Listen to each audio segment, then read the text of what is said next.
अस्सलाम वालेकुम प्यारे बच्चों, कैसे हैं आप सब। उम्मीद है कि आप सब खैरियत से होंगे। मैं हूं आपकी उर्दू की टीचर मिस ईमान।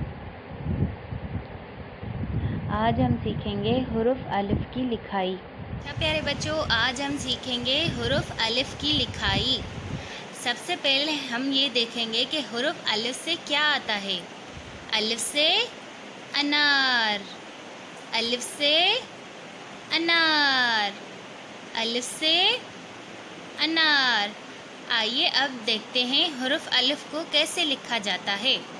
सबसे पहले हम पेंसिल को इस नुक्ते पर रखेंगे, फिर आराम आराम से सीधा नीचे आएंगे दूसरे नुक्ते तक। एक बार फिर से कोशिश करते हैं। सबसे पहले पेंसिल को हम इस नुक्ते पर रखेंगे, फिर आराम आराम से सीधा नीचे आएंगे।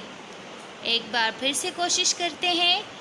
सबसे पहले पेंसिल को हम इस नुक्ते पर रखेंगे, फिर आराम आराम से सीधा नीचे आएंगे।